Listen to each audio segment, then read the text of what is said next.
అండి, welcome back to మన channel బంగారు తల్లి.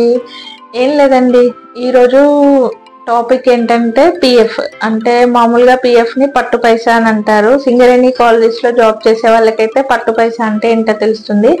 అలాగే భవిష్య నిధి, అసలు ఈ భవిష్య నిధి అనేది భవిష్యత్తుకు ఉపయోగపడుతుందా లేదా అనేది ఈ రోజుల్లో క్వశ్చన్ మార్క్ అండి.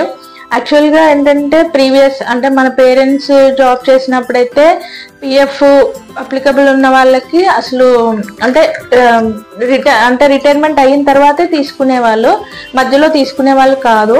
ఒకవేళ ఇన్ కేస్ దాంట్లో లోన్ పెట్టాలన్నా కానీ ప్రూఫ్స్ అడిగేవాళ్ళు. అంటే లైక్ మ్యారేజ్ కార్డ్ కానీ, కన్స్ట్రక్షన్ చేస్తుంటే దానికి సంబంధించిన అట్లా అడిగి వెరిఫికేషన్ చేసుకున్న తర్వాత అప్పుడు రిలీజ్ చేసేవాళ్ళు.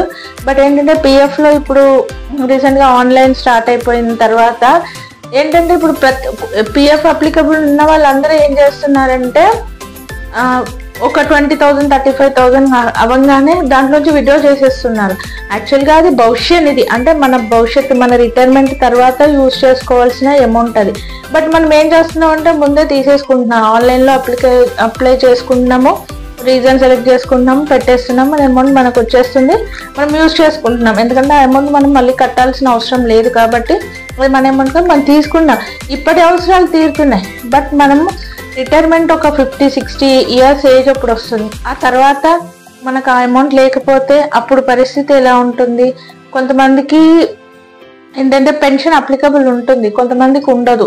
సో పెన్షన్ ఉన్న వాళ్ళకైతే శాలరీ లాగా అయితే రాదు, అంటే తక్కువనే వస్తుంది. అప్పుడు ఏంటంటే ఇబ్బంది పడుతూ ఉంటారు కదా. సో నేనేమనుకుంటున్నానంటే నా అభిప్రాయం ప్రకారము పిఎఫ్ అనేది మన భవిష్యత్తుకు ఉపయోగపడితేనే బాగుంటుంది అనేది నా అభిప్రాయము. మీరేమనుకుంటున్నారో కామెంట్ చేయండి.